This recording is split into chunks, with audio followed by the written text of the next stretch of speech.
it was our desire to remind you that you are vibrational first, which means you got to pay attention to something other than what you're seeing and hearing and smelling and tasting and touching, because while that is vibrational interpretation, most people don't know that.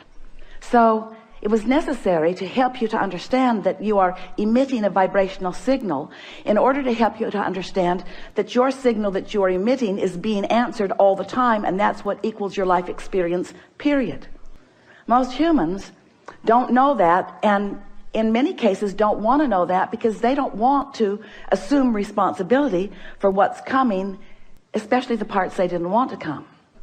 Abraham, I'm sure I'm not the creator of my own reality. I would not have created that.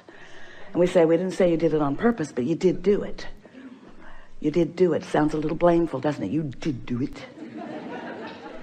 But when you realize that you have creative control of your experience, because you have vibrational control of your experience, because you have focused control of your experience, because you have the ability to focus, then you say, all right. But then when it's hard, you say, not all right.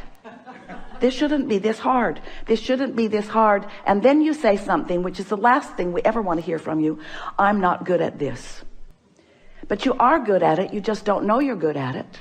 You just haven't practiced being good at it in the way that really gives you the clarity. And that's really what we're going to be talking about here today. If you've been following us for a while, you've heard us say that you are the creator of your own reality. Blah, blah, blah. Enough of that.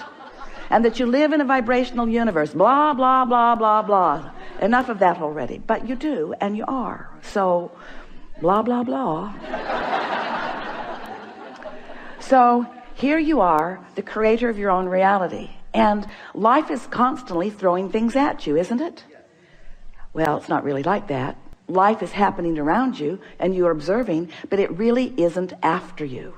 It's not testing you. It's not challenging you. It's just being around you for you to observe. It's just this magnificent palette for you to play in. So life is happening around you, and you are participating in it through your observation, through your memory, through your awareness, through your conversation. You're participating in it. And as you are doing that, you are coming to lots of conclusions, many and every day, of what you want. Because life helps you to know what you don't want. You know what you don't want. You know what you do want. You know what you don't want. You know what you do want. It's just this wonderful variety or contrast that helps you to come to important personal conclusions. So these conclusions happen within you, and we've been calling that step one, because the variety, the contrast that surrounds you, causes you to ask for what you want. Whether you use words or not, you just constantly keep coming to personal preferences. You were born like that. You've always been like that. You will never stop being like that. We want you to accept that you are like that. It's a good thing. Step one is a really, really good thing. You're asking constantly. It is the basis of the expansion of the universe. It's a wonderful thing. So you're asking, step one. Step two, not your work. That's where law of attraction and the source within you answers what you're asking for. When you emit a signal, the signal is answered. So ask, answer, ask, answer, ask, answer. But your discomfort is that there often appears to you to be quite a time gap between your asking and the universe answering. But there is not a time gap between the answer. There's just a time gap between you getting up to speed with the answer. You say, hey, Abraham, that can't be right, because I want it. I'm paying attention. If it were there, I would know it. And we say, it comes in a vibrational form first. And you say, oh, so that's the catch. You're giving me something vibrational that I can't see or hear or smell or taste or touch. So you can say all day that when I ask, it is given. Write a book about it if you want, Abraham. You can say that all day, but to me it doesn't feel like it's being given. And we say that's because you're in a different frequency from what you're asking for. You have to line up with what you're asking for. In other words, when you want more money because you clearly do not have enough, when you feel frightened or bound or in trouble financially or just not satisfied, when you feel that way, you are that way. And you say, no, I feel that way because I am that way. And we say, no, you am that way because you feel that way. In other words, it works differently than you think it does, but you've been observing it for so long, you don't know which came first. But what comes first always is your vibrational countenance. And then the manifestation just matches what you feel like. So if you want more money and you feel like you don't have enough money, you can ask all day, all day, all day, every day. You can write long lists of it. But if in your belly, if in your being, if you're feeling the fear or the absence of money, then you've got a vibration going that's different from the answer that you seek. You want more money, but your vibration says, I don't have enough. And the universe says, and law of attraction answers you with what you're feeling. So a lot of our physical friends, especially in the beginning, say, well, then it doesn't seem like I can get there from there. It doesn't seem like I can get to where I want to be from where I am. Because if I am missing something that I want, and I'm aware that I'm missing this thing that I want, and in fact, the reason that I'm speaking about it so clearly is because it's missing, and that's why I want it, then how do I get there? And we say, you have to feel like it feels to have it. And you say, okay, then give it to me and I will. And we say, just try a little bit. Just try a little bit to not activate within yourself so often the vibration of what's missing, and focus yourself into activating the vibration of what you want. It is not as difficult as you think.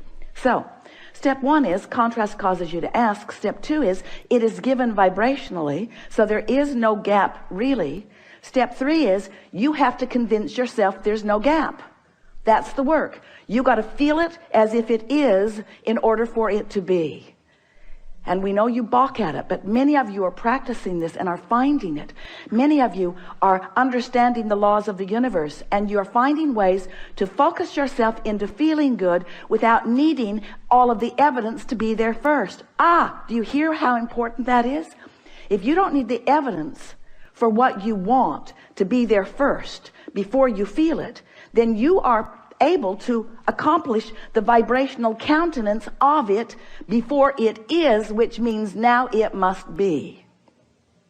And Esther said, please, please, please, let's call it step 4. Please, please, please. Can't we call it step 4? We need another step. We need another step, Abraham. Please, please, let's call it step 4. And we say, all right, step 4.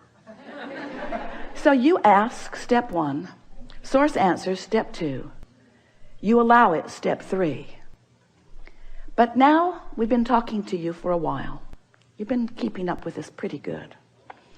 And we're saying to you that if you don't try so hard, if you just accept that you are naturally good feeling beings, and when you wake up in the morning, before you start thinking about the things that you've got to do that you don't want to do, before you start remembering the injustices of yesterday or 10 years ago, before you remember that you're going to that place today to work that you really don't want to be, before your kids get up, before any of those things happen that challenge your sense of well-being, if you can get hold of that sense of well-being and just sustain it for a little bit with really general thoughts, because if you get specific, it usually doesn't work as well. Get into an attitude of appreciation and milk it for just a little bit. Law of attraction will help you out, because law of attraction says that that which is likened to itself is drawn, and law of attraction will give you, it's not really giving it to you, it's just the way it is. It's like gravity doesn't give you attachment to the planet. It just is.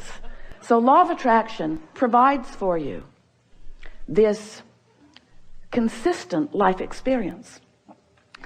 So to make it very clear and blunt, we like blunt, you have 17 seconds to sustain this thought and move it into something even more powerful. 17 seconds and another thought like it joins it. And there is power, manifestational power in that crossing that 17-second mark that most people don't know about, or when they wake up, they would make very sure that they stay there for 17 seconds. So if you find a good feeling thought, or better said, if you wake up and don't introduce a not good feeling thought, because when you wake up, there's no thought. During that time of slumber, you have stopped the momentum of all thought. That's really an important thing to understand. You don't know that mostly because you wake up and you start thinking so fast that you pick up your momentum right where you were and start it all over again.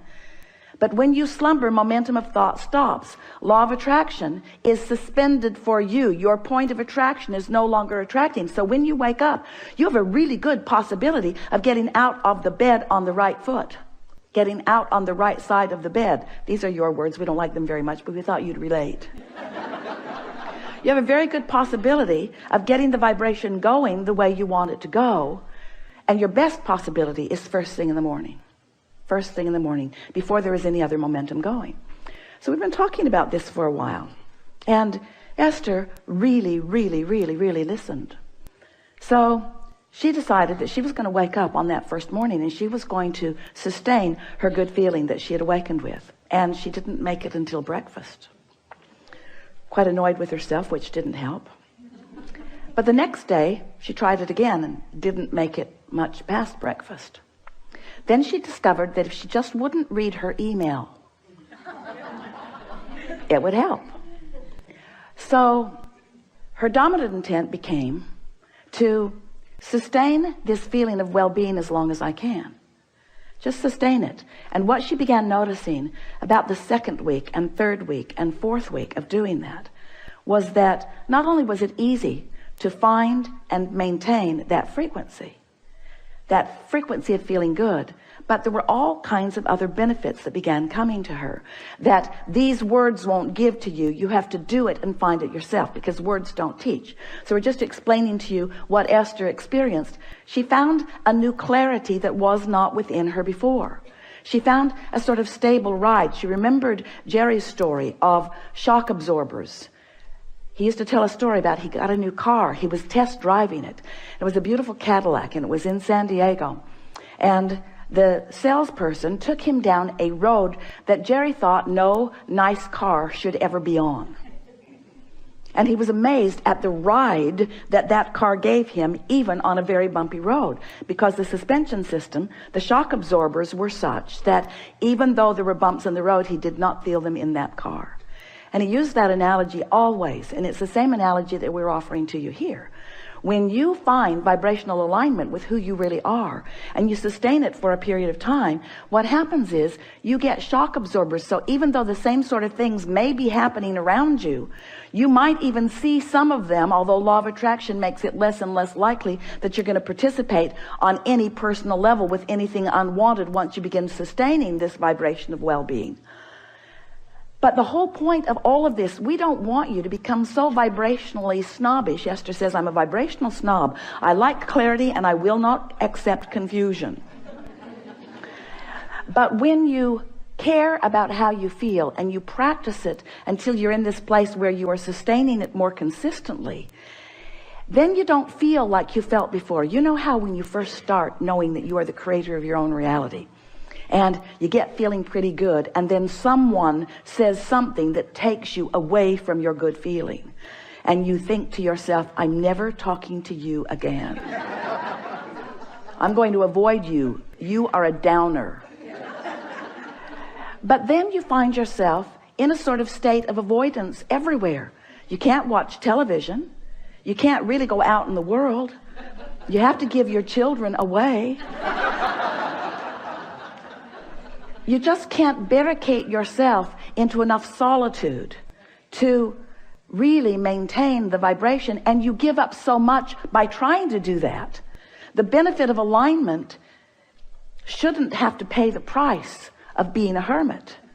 You should be able to practice your alignment until you're so good at it that you can go anywhere, be anywhere with anyone, and maintain your vibration. And let's call that step 4. Because Esther wants to.